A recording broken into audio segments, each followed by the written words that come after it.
Hello friends, welcome to ह्यूएन academy. ह्यूएन academy में आप सभी लोगों का हार्दिक स्वागत है। फ्रेंड्स, आज ये हम लोगों का मॉडर्न हिस्ट्री का एक नया लेक्चर है। इसके पहले हम लोगों ने हिस्ट्री में टोटल 22 लेक्चर्स कंप्लीट कर लिए हैं, यानी कि 22 लेक्चर पढ़ लिए हैं। ये हम लोगों का 23वां लेक्चर है। तो चलिए आज हम लोग देखते हैं कि हमें क्या पढ़ना है। देखिए, बेसिकली आज से जो 2-3 दिन आगे का लेक्चर होगा, मैं पहले ही बताता हूँ, हो सकता है थोड़ा सा छोटा हो। मतलब अभी तक जो 20 मिनट का लेक्चर होता था वो हो सकता है 15 से 20 मिनट के बीच का हो, इसलिए मैं ऐसा कर रहा हूँ। मुझे कोई प्रॉब्लम नहीं है। लेकिन अभी जो क्लासेस चलेंगी 3-4 दिन, वो थोड़ी सी फैक्चुअल बेस्ड है। फैक्चुअल बेस्ड का मतलब कि उसमें थोड़ा सा आपको इंटरेस्ट कम आएगा, लेकिन क्वेश्चन यहाँ से फ्रिक्वेंटली पूछे जाते हैं, काफ़ी ज़्यादा पूछे जाते हैं एग्जाम में, इसलिए इसको मैं करा रहा हूँ। तो आपको पढ़ना तो मस्ट है, क्योंकि क्वेश्चन यहाँ से आएगा, लेकिन इसमें कोई ऐसी कहानी टाइप का नहीं बन पाता है जिसे मैं आपको इंटरेस्टिंग बना के पढ़ा पाऊँ। ठीक है, फिर भी मैंने कोशिश की है कि आपका कोई भी क्वेश्चन यहाँ से छूटे ना। तो मैं बताता हूँ आज का टॉपिक क्या है। आज का टॉपिक हम लोग पढ़ेंगे कि भारत में शिक्षा का विकास किस तरीके से हुआ। मतलब जब ब्रिटिश भारत में आए थे, अंग्रेज भारत में आए थे, तो उन्होंने भारत में किस प्रकार से शिक्षा में सुधार करवाया या किया। ठीक है, किस प्रकार से कौन से कॉलेज खोले, कौन सी यूनिवर्सिटी खोली, या कौन सा कमीशन बैठाया, या कमेटी कौन सी गठित की कि भारतीयों के शिक्षा में सुधार के लिए। तो इस तरीके से हमें देखेंगे। और उसके बाद हम लोग फिर देखेंगे कि भारत में समाचार पत्रों का विकास किस तरीके से हुआ। मतलब न्यूज़पेपर कहाँ से शुरुआत हुआ, किस तरीके से किसने कौन से इंपॉर्टेंट न्यूज़पेपर दिए।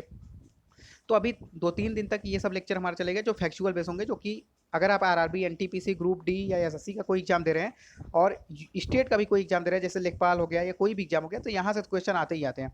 इसीलिए मैं इसको छोड़ना नहीं चाहता हूँ। थोड़ा सा बोरिंग जरूर है, लेकिन 15-20 मिनट का ही लेक्चर है, तो आप लोग जरूर देखिएगा। चलिए आगे बढ़ते हैं। जैसा कि हमने आपको पहले ही बताया कि आज हमें पढ़ना है कि development of education in India, Bharat में शिक्षा का विकास, ये हमारा हेडिंग है। और ये हमें देखना है ब्रिटिश के टाइम काल से, मतलब अंग्रेजों के टाइम काल में किस तरीके से हुआ। तो सबसे पहले देखिए, अगर आपको नहीं पता है कि भारत के अंदर पहले बंगाल में गवर्नर होते थे। मतलब अंग्रेजों ने, जो ईस्ट इंडिया कंपनी होती थी, उन्होंने अपना गवर्नर जो बनाना स्टार्ट किया वो बंगाल से बनाना शुरू किया, ना कि पूरे भारत से। तो सबसे पहले जो भारत, या भारत नहीं कहेंगे, बंगाल ही कहेंगे, बंगाल का जो गवर्नर बन के आया वो बन के आया था रॉबर्ट क्लाइव। ठीक है, या लॉर्ड क्लाइव भी बोलते हैं, रॉबर्ट क्लाइव भी बोलते हैं। तो सबसे पहले कौन बन के आया था गवर्नर बंगाल का? Robert Clive. ठीक है, लेकिन उसने ऐसा कुछ भी नहीं किया था शिक्षा से रिलेटेड काम। तो उसके बाद जो नया बनते हैं, जो नए गवर्नर बनते हैं बंगाल के, वो बनते हैं वारेन हेस्टिंग्स। ठीक है, और वारेन हेस्टिंग जो रहते हैं, ये बंगाल के दूसरे गवर्नर रहते हैं या पहले गवर्नर जनरल रहते हैं। अंतर समझिएगा दोनों में। अगर आपसे पूछता है कि बंगाल के दूसरे गवर्नर कौन थे, तो भी वॉरेन हास्टिंग। अगर आपसे पूछता है पहले गवर्नर जनरल कौन थे बंगाल के, तो भी वॉरेन हास्टिंग।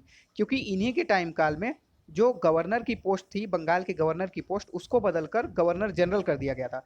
तो उम्मीद करता हूँ आपको समझ में आ गया होगा। अगर पूछता है बंगाल का पहला गवर्नर, रॉबर्ट क्लाइव। बंगाल का दूसरा गवर्नर, तो वॉरेन हास्टिंग। बंगाल का पहला गवर्नर जनरल, तो भी वॉरेन हास्टिंग। तो इतना आपको समझ में आ गया। तो 1781 में वॉरेन हास्टिंग, जो कि गवर्नर जनरल थे बंगाल के, पहले गवर्नर जनरल थे, इन्होंने क्या किया, एक कलकत्ता मदरसा की स्थापना की। मतलब कलकत्ता के अंदर, पश्चिम बंगाल में ही थे, तो उन्होंने वहां पे एक कलकत्ता सेमिनरी, सेमिनरी का मतलब होता है मदरसा। आपको पता होगा मदरसा क्या होता है, जहाँ पे मुस्लिम एजुकेशन दी जाती है ग्राउंड लेवल पे। मतलब बेसिकली कह सकते हैं प्राइमरी एजुकेशन, मुस्लिम प्राइमरी एजुकेशन जहाँ पे दी जाती है, उसी को मदरसा बोलते हैं। तो 1781 में वॉरेन हास्टिंग ने एक मदरसा की स्थापना कराई। कहाँ पे कराई? कलकत्ता के अंदर। ठीक है, और इसमें बेसिकली क्या होता था, जैसा मैंने पहले ही बताया, पर्सियन और अरेबिक लैंग्वेज के लिए। ठीक है, मतलब फारसी और अरबी भाषा के लिए की शिक्षा के लिए इन्होंने एक मदरसा वहाँ पे निर्माण कराया। कहाँ पे? कलकत्ता में। उम्मीद करता हूँ समझ में आ गया होगा। आगे बढ़ते हैं। इसके बाद देखिए, 1778 में सर विलियम जोन्स, कहीं कहीं आपको सर विलियम जोन्स मिलेगा, कहीं कहीं विलियम जोन्स मिलेगा, तो उससे परेशान नहीं होना है। 1778 में विलियम जोन्स जी ने एशियाटिक सोसाइटी ऑफ बंगाल की स्थापना कराई। ठीक है, एशियाटिक सोसाइटी ऑफ बंगाल। आपसे डायरेक्टली क्वेश्चन पूछ लेगा कि इनमें से किसने एशियाटिक सोसाइटी ऑफ बंगाल की स्थापना कराई थी, तो आंसर हो जाएगा विलियम जोन्स। या एशियाटिक सोसाइटी ऑफ बंगाल की स्थापना कब हुई, तो आपको याद रखना है 1778 या 1778। और यहाँ पे किस चीज़ से रिलेटेड पढ़ा शिक्षा दी जाती थी, पढ़ाई होती थी, तो याद रखिएगा यहाँ पे हिस्ट्री और कल्चर, यहाँ पे मेंशन है किस चीज़ का? इतिहास और सभ्यता। कल्चर मतलब संस्कृति या सभ्यता, तो उससे रिलेटेड चीज़ें यहाँ पे पढ़ाई जाती हैं थी। ठीक है, आगे बढ़ जाते हैं। नेक्स्ट देखिए, 1791 में जोनाथन डंकन नाम के आदमी ने वाराणसी के अंदर संस्कृत कॉलेज की स्थापना कराई। वाराणसी को तो हर कोई जानता होगा, उत्तर प्रदेश में है। ठीक है, महाकाल की नगरी कही जाती है। और वाराणसी के बारे में एक फैक्ट ये भी है, जान लीजिए कि इसे दुनिया का सबसे पुराना जीवित शहर बोला जाता है। मतलब दुनिया का ऐसा सबसे पुराना शहर जो आज भी जिंदा है, जहाँ आज भी नॉर्मल चीज़ें हैं, जहाँ पे लोग रहते हैं आज भी। ठीक है, ये दुनिया का सबसे पुराना शहर माना जाता है, तो ये भी आपको याद रखना है। तो यहाँ पे 1791 में संस्कृत कॉलेज की स्थापना की गई जोनाथन डंकन के द्वारा। आगे बढ़ जाते हैं। नेक्स्ट पॉइंट यहाँ से बन जाएगा कि 1800 में यानी कि 1800 में लॉर्ड वेलेजली, ये भी अंग्रेज का गवर्नर जनरल था, तो लॉर्ड वेलेजली ने फोर्ट विलियम कॉलेज की स्थापना की। किस चीज़ की? Fort William college. नाम याद रखना है। देखिए यहाँ पे मैंने सब इंग्लिश में इसलिए लिखा है क्योंकि इंग्लिश हिंदी सेम होता है, तो आपको परेशान नहीं होना है, एक एक चीज़ आपको समझ में आ रहा होगा अगर आप ढंग से देखेंगे तो। एक्सक्यूज़ देंगे इंग्लिश हिंदी का तो नहीं समझ में आएगा। ध्यान से देखिए, इंग्लिश में लिखा जरूर है, मैं डेली हिंदी इंग्लिश दोनों में लिखता हूँ, लेकिन आज का कुछ ऐसा टॉपिक था कि हिंदी इंग्लिश दोनों लिखना पॉसिबल नहीं था। इतना कोई टफ टॉपिक है ही नहीं। आपको इंग्लिश में भी यही चीज़ रहेगा। आप लॉर्ड वेलेस्ली नेम है तो वही रहेगा, फोर्ट विलियम कॉलेज नेम है तो कॉलेज का नेम तो वही रहेगा भाई। ठीक है, इसलिए मैंने इंग्लिश में ही लिखा है। तो 1800 में लॉर्ड वेलेस्ली ने फोर्ट विलियम कॉलेज की स्थापना कहाँ पे की? कलकत्ता में। तो क्वेश्चन आपसे एग्जाम में इस तरीके से पूछेगा कि फोर्ट विलियम कॉलेज की स्थापना कहाँ हुई थी? कलकत्ता में। किसने कराई थी? लॉर्ड वेलेस्ली ने। कब हुई थी? 1800 में। तो तीन तीन क्वेश्चन यहाँ से आपके तैयार हो जाएंगे। आगे बढ़ते हैं। नेक्स्ट पॉइंट है कि 1820 में डेविड हेयर ने बेसोप कॉलेज की स्थापना कराई कलकत्ता में। कहाँ पे? एक आदमी थे अंग्रेज डेविड हेयर, इन्होंने 1820 यानी कि 1820 में बेसोप कॉलेज था कलकत्ता में, इसकी स्थापना कराई। चलिए आगे बढ़ जाते हैं। इसके बाद अब हिंदुओं का काम आ जाता है। राजा राम मोहन राय को हर कोई जानता होगा, इन्होंने हिंदू कॉलेज की स्थापना कराई। किसकी? हिंदू कॉलेज की स्थापना कराई कलकत्ता में। तो ये तो एकदम आपको इंपॉर्टेंट याद रखना है, ये बहुत ज़रूरी है, सबसे ज़रूरी है इवन मैं तो कहूँगा, क्योंकि ये भारतीय हैं और सबसे पहले किसी भारतीय ने ये काम किया है, मतलब स्कूल कॉलेज की स्थापना कराई है। तो याद रखिएगा, हिंदू कॉलेज जो कि कलकत्ता में है उसकी स्थापना किसने कराई थी? तो याद रखना है आपको, राजा राम मोहन राय।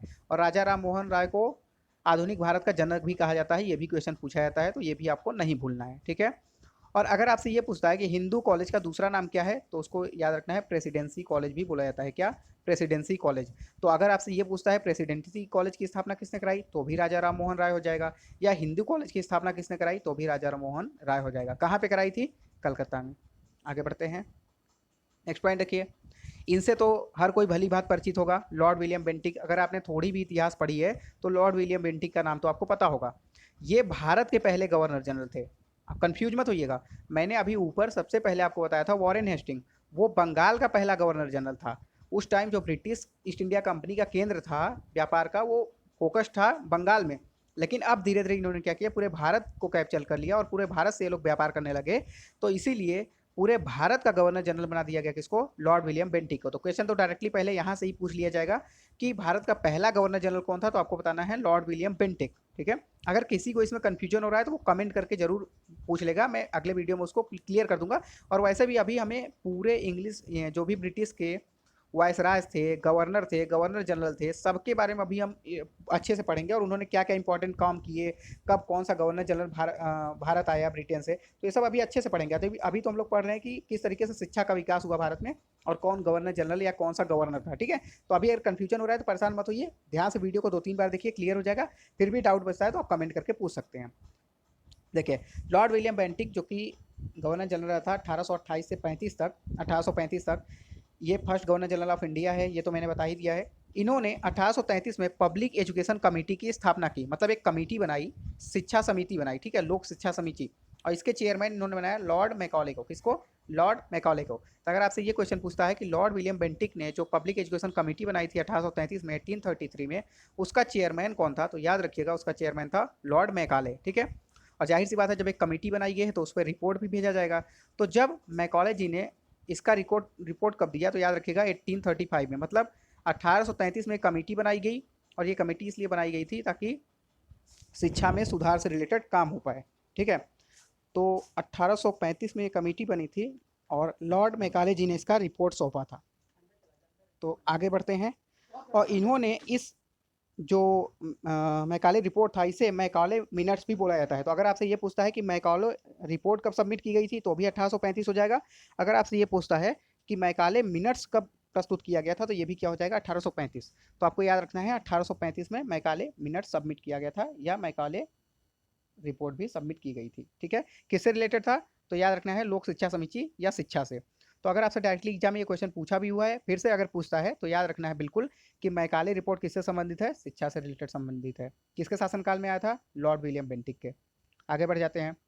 1835 में इंग्लिश एजुकेशन को मतलब प्राइमरी लैंग्वेज बना दिया। मतलब देखिए, लॉर्ड विलियम बेंटिक ने ही 1835 में ये कह दिया या ये पारित करा दिया प्रस्ताव कि अब भारतीयों के लिए अंग्रेजी पढ़ना अनिवार्य होगा। मतलब अंग्रेजी को इंडियन एजुकेशन सिस्टम में परमानेंट कर दिया गया। क्यों, देखिए अब जाहिर सी बात है, अंग्रेज भारत में व्यापार कर रहे हैं, तो अब वो ब्रिटेन से तो लेके आएंगे नहीं मजदूर, छोटे मोटे लेबर काम करने के लिए अपनी कंपनी में।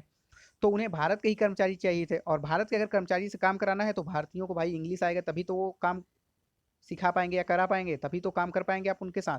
तो इसीलिए उन्होंने क्या किया कि इंग्लिश को कंपलसरी कर दिया, मतलब इंग्लिश लैंग्वेज आपको पढ़ना कंपलसरी है। तो 1835 में इंग्लिश को इंडियन एजुकेशन सिस्टम में और भारतीय शिक्षा प्रणाली में बिल्कुल कंपलसरी कर दिया गया और मस्ट कर दिया कि आपको पढ़ना ही है इंग्लिश। ठीक है, आगे बढ़ जाते हैं। इसके बाद one of the famous governor general कौन था, लॉर्ड डलहौजी। इसका शासनकाल कब था, 1848 से 1856 तक, 8 सालों तक ये रहा था। इन्होंने 1854 में चार्ल्स वुड डिस्पैच इन्हीं के शासनकाल में आया था। ठीक है, तो अगर आपसे ये पूछता है कि चार्ल्स वुड डिस्पैच कब आया था, तो ये आया था 1854 यानी कि 1854 में। और इसमें क्या हुआ था, तो 3 सेंट्रल यूनिवर्सिटीज की स्थापना की बात की गई थी। ठीक है, चार्ल्स वुड डिस्पैच ने जो अपना रिपोर्ट दिया था या उन्होंने जो बताया, उन्होंने ये बताया कि भारत के अंदर 3 सेंट्रल यूनिवर्सिटीज खोली जाएंगी या केंद्रीय विश्वविद्यालय खोले जाएंगे। और ये कब इन्होंने बोला था, 1857 में। ठीक है, चार्ल्स वुड डिस्पैच 1854 में गठित हुआ था और इन्होंने 1857 में यूनिवर्सिटीज की गठित होने की बात की थी। कौन कौन सी यूनिवर्सिटी, 3 यूनिवर्सिटी थी, बंगाल, मद्रास और बॉम्बे। कौन कौन से, बंगाल, मद्रास और बॉम्बे। ऐसा क्यों हुआ था, क्योंकि ये तीनों जो थे ये अंग्रेजों के टाइम पे प्रमुख केंद्र थे अंग्रेजों के। ठीक है, और अगर आप आगे चल के जब देखेंगे, अभी हम वायसराय और गवर्नर जनरल जब पढ़ेंगे तो उसमें आप लोग पढ़ेंगे कि हाई कोर्ट भी जो जब बना था भारत में सबसे पहले, तो वही तीनों जगह बना था। तो इन 3 सेंट्रल यूनिवर्सिटीज भी यहीं पे बनी, बंगाल, मद्रास और बॉम्बे, और हाई कोर्ट भी यहीं पे बना था। तो यूनिवर्सिटीज किसके कहने पे बना था, चार्ल्स वुड डिस्पैच के। और कब इसके स्थापना की बात की गई थी, 1857 में। उस टाइम कौन गवर्नर जनरल था भारत का, लॉर्ड डलहौजी। तो ये भी आपको याद रखना है, सभी फैक्ट्स याद रखने हैं, बहुत इंपॉर्टेंट है। मतलब आप 15-20 मिनट के लेक्चर में आपको वो मिल जाएगा जो आप 1 घंटे भी खोजेंगे तो आपको किसी बुक में या कहीं यूट्यूब पे नहीं मिलने वाला है। ठीक है, आप खोज के भी चेक कर लीजिएगा, आपको ऐसा नहीं मिलेगा। आगे बढ़ते हैं। यहाँ पे मैंने बताया ही था कहाँ कहाँ, कलकत्ता, मद्रास और बॉम्बे, पहले ही बता दिया था। आगे बढ़ जाते हैं। चार्ल्स वुड डिस्पैच को Magna carta of Indian education भी कहा जाता है। जाहिर सी बात है, इसके पहले भारत में यूनिवर्सिटीज़ नहीं थी, तो हाई लेवल के अच्छे पढ़ाई तो होती नहीं थी। तो देखिए, मैग्ना कार्टा का मतलब क्या होता है, यहाँ पे मैंने लिख दिया है। 1215 में इंग्लैंड के शासक या प्रिंस किंग जॉन ने वहाँ के लोगों को, इंग्लैंड के लोगों को सबसे पहले फंडामेंटल राइट्स दिए थे, यानी कि मौलिक अधिकार दिए थे। और जाहिर सी बात है, अगर आपके लिए संविधान बना है या आपको कोई भी पावर दी गई है, तो अगर फंडामेंटल राइट नहीं है तो वो बेकार है। फंडामेंटल राइट के लिए बिना तो सब बेकार है, क्योंकि उसके खिलाफ आप क्लेम कर सकते हैं। अगर आपके मौलिक अधिकारों का कोई हनन करता है तो आप उसके खिलाफ क्लेम कर सकते हैं। तो सबसे पहले ये कहाँ की जनता को मिला था, इंग्लैंड की जनता को या ब्रिटेन की जनता को। कब मिला था, 1215 में। किसने दिया था, किंग जॉन ने। ठीक है, तो उसको मैग्ना कार्टा बोला गया था। और यही इंपॉर्टेंस रखता है शिक्षा के क्षेत्र में, चार्ल्स वुड डिस्पैच, इसीलिए इसको Magna carta of Indian education भी बोला जाता है। उम्मीद करता हूँ आपको समझ में आ गया होगा। तो यहाँ पे इस चैनल पे हम लोग केवल ये नहीं बताते हैं कि ये था, ये क्यों था, ये भी बताया जाता है। अगर आप पहले से फॉलो कर रहे होंगे, ये हमारा 23वां लेक्चर है, पहले से अगर फॉलो कर रहे होंगे तो आपको पता चल गया होगा। जिसको नहीं पता है उसको मैं बता देना चाहता हूँ कि हमने अपने चैनल पे एक प्लेलिस्ट भी बना दी है इन्वायरमेंट एंड इकोलॉजी की भी, जिसमें हमने 8 वीडियो कंप्लीट कराए हैं, और उसमें पूरा इन्वायरमेंट एंड इकोलॉजी आपके 1 डे एग्जाम के लिए बिल्कुल कंप्लीट करा दिया है। चाहे आप एसएससी का एग्जाम दे, कोई भी CGL, CHSL, MTS, stenographer, CPO या आरआरबी, एनटीपीसी दें, रेलवे का कोई एग्जाम दें, स्टेट का कोई भी एग्जाम दें, तो आप अगर वो 8 लेक्चर फॉलो कर लेते हैं, 15-15, 20-20 मिनट का है, तो आपका पूरा कंसेप्ट इन्वायरमेंट एंड इकोलॉजी यानी कि पर्यावरण एवं पारिस्थितिकी का भी क्लियर हो जाएगा। तो अगर आपने अभी तक इन्वायरमेंट एंड इकोलॉजी का लेक्चर नहीं देखा है तो जाके आप देख सकते हैं। आगे बढ़ते हैं, हर एक एग्जाम में आपको काम देगा। इसके बाद लॉर्ड रिपन आते हैं। इन्होंने 1880 से 84 तक शासन किया, और ये क्या थे, वायसराय। क्योंकि अब ये पोस्ट जो गवर्नर जनरल की थी, ये बदल के इसका नाम रख दिया गया था वायसराय। तो आपको कंफ्यूज नहीं होना है, गवर्नर, गवर्नर जनरल, वायसराय, तीनों में मैं अंतर भी बताऊंगा और सबके बारे में अच्छे से आपको क्लियर भी कराऊंगा अगले कुछ वीडियो में। आगे बढ़ते हैं। लॉर्ड रिपन के शासनकाल में हंटर कमीशन की स्थापना हुई, या हंटर कमीशन का गठन हुआ। कब हुआ, 1882 में। और ये किस लिए बनाया गया था, तो आपसे अगर डायरेक्टली एग्जाम में क्वेश्चन पूछता है कि हंटर कमीशन का संबंध किससे है, तो याद रखिएगा इनका संबंध है रिफॉर्म्स फॉर प्राइमरी एजुकेशन, मतलब प्रारंभिक शिक्षा में सुधार के लिए हंटर कमीशन बनाया गया था। कब बनाया गया था? 1885 में, सॉरी 1882, यानी कि 1882 में। उम्मीद करता हूँ आपको समझ में आया होगा। आगे बढ़ते हैं। इसके बाद लॉर्ड कर्जन आते हैं, ये नए वायसराय बनते हैं और इनका शासनकाल रहता है 1899 से 1905 तक। इनको कौन भूल सकता है। इन्हीं के शासनकाल में बहुत ही फेमस बंगाल का विभाजन हुआ था। क्या हुआ था? बंगाल का विभाजन कब हुआ था? 1905 में। तो ये भी आपको याद रखना है, हालांकि ये आगे हम लोग पढ़ेंगे। अभी शिक्षा में सुधार से रिलेटेड बात कर लेते हैं। तो लॉर्ड कर्जन के शासनकाल में रेले कमीशन की स्थापना हुई। कब से कब तक? 1902 से 1903 के बीच में, 1902 से 1903 के बीच में। उसके बाद इन्होंने 1902 में यूनिवर्सिटी कमीशन का भी गठन करवाया, मतलब यूनिवर्सिटी आयोग का भी गठन कराया। किसने? लॉर्ड कर्जन ने। इन्हीं के शासनकाल में हुआ। और 1904 में इसी यूनिवर्सिटी कमीशन के बाद इंडियन यूनिवर्सिटी एक्ट बनाया गया। क्या बनाया गया? Indian university act. एक्ट का मतलब होता है अधिनियम, यानी कि कानून। आज भी आप लोग देखते होंगे, अगर लोकसभा राज्यसभा से कोई कानून पास हो जाता है, बिल पास हो जाता है, और राष्ट्रपति के साइन होते ही वो एक्ट बन जाता है, यानी कि कानून बन जाता है। तो इंडियन यूनिवर्सिटी एक्ट कब पास हुआ था, कब पारित हुआ था? 1904 में। ये भी नहीं भूलना है आपको। आगे बढ़ते हैं। इसके बाद लॉर्ड कर्जन ने ही एग्रीकल्चर और आर्कोलॉजिकल डिपार्टमेंट की स्थापना की थी। किसकी? लॉर्ड कर्जन के ही शासनकाल में एग्रीकल्चर यानी कि कृषि और आर्कोलॉजिकल डिपार्टमेंट मतलब पुरातत्व संरक्षण विभाग, ठीक है, पुरातत्व विभाग की भी स्थापना किसके शासनकाल में हुई थी? लॉर्ड कर्जन के ही शासनकाल में। तो दो चीज़ें याद रखनी है इनसे। पहला इंडियन यूनिवर्सिटी एक्ट, दूसरा एग्रीकल्चर और आर्कोलॉजिकल डिपार्टमेंट भी इन्हीं ने स्टार्ट कराया था। उसके बाद मैंने एक पॉइंट और ऐड कर दिया है क्वेश्चन, हालांकि जब वायसराय पढ़ेंगे तो इसको पढ़ लेंगे, लेकिन यहाँ पे भी आप पढ़ लेंगे तो आपका रिवाइज हो जाएगा, एग्जाम में अगर आएगा तो आप भूलेंगे नहीं। सिविल सर्विसेज, मतलब कि आप देखते होंगे जो आईएएस का एग्जाम होता है आज, तो पहले ये आईसीएस हुआ करता था, इंडियन सिविल सर्विसेज, ठीक है। तो सिविल सर्विसेज का एग्जाम पहले हुआ करता था लंदन में, फिर बाद में उसको भारत में कराने की कोशिश की गई, और ये फाइनली 1922-23 में लॉर्ड रीडिंग के शासनकाल में, यहाँ पे मैंने लिख दिया है वायसराय था ये, लॉर्ड रीडिंग जब वायसराय था 1922-23 में, तो उस समय भारत में इस परीक्षा को कराने की शुरुआत हो गई थी, ठीक है। तो अगर आपसे पूछते हैं कि सिविल सर्विसेज भारत में एग्जाम कराना कब स्टार्ट किया गया उसका, तो याद रखना है 1922 से 23 के बीच में। आगे बढ़ जाते हैं। ये हमारा पूरी तरीके से भारतीयों का जो शिक्षा का सुधार था, भारतीयों में शिक्षा में सुधार जो हुआ था, उसके बारे में हमने पढ़ लिया कंप्लीट। किस तरीके से भारतीयों के शिक्षा में सुधार कराया गया, अंग्रेजों ने क्या क्या कमेटी बनाई या क्या क्या उसमें नए नए इम्प्लीमेंट्स किए शिक्षा के लिए, भारतीयों को शिक्षा को बढ़ाने के लिए। हालांकि ये सब वो लोग अपने फायदे कर रहे थे, ना कि भारतीयों के फायदे के लिए, क्योंकि उन्होंने कोई काम तो भारतीयों के फायदे के लिए किया ही नहीं था, ठीक है। तो ये हमने पढ़ लिया। अब हम लोग पढ़ते हैं, स्टार्ट करते हैं development of newspaper in India. थोड़ा सा आज पढ़ लेते हैं, उसके बाद नेक्स्ट लेक्चर में पढ़ेंगे।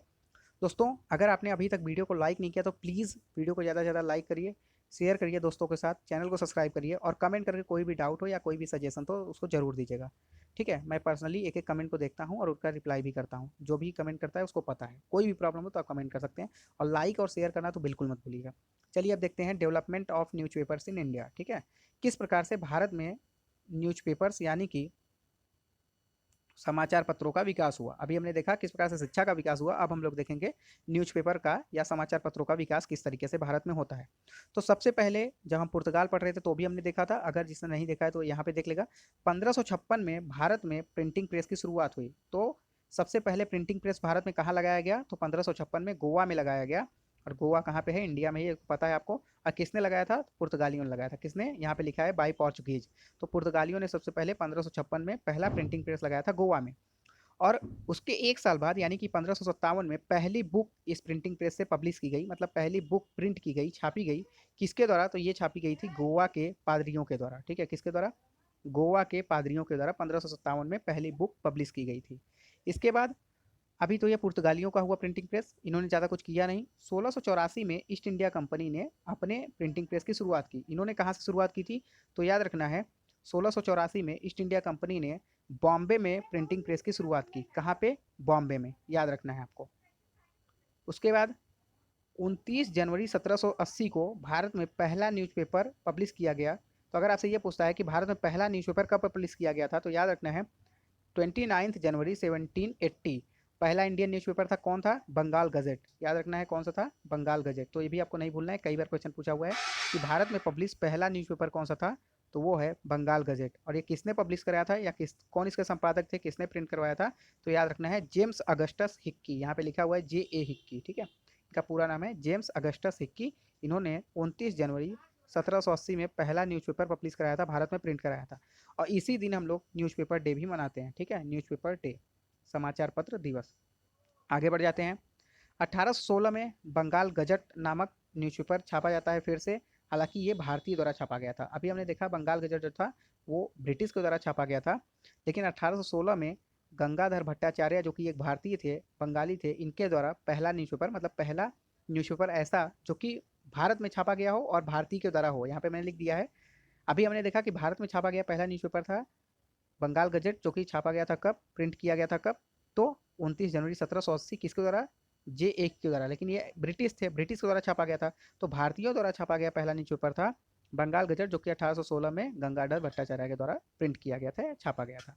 1818 में जे एस बर्किंघम, कौन थे, जे एस बर्किंघम ने, जो कि कलकत्ता के जनरल न्यूज़पेपर छापा, कौन सा, जे एस बर्किंघम ने कलकत्ता जनरल नामक एक न्यूज़पेपर यानी कि समाचार पत्र की प्रिंटिंग की, आपको ये भी याद रखना है। और इस न्यूज़पेपर में पहली बार आपने आलोचनात्मक रूप देखा, मतलब इसमें आलोचना भी की गई ब्रिटिशर्स की। हालांकि ये खुद ही ब्रिटिशर थे, लेकिन इन्होंने ब्रिटिश गवर्नमेंट की आलोचना की।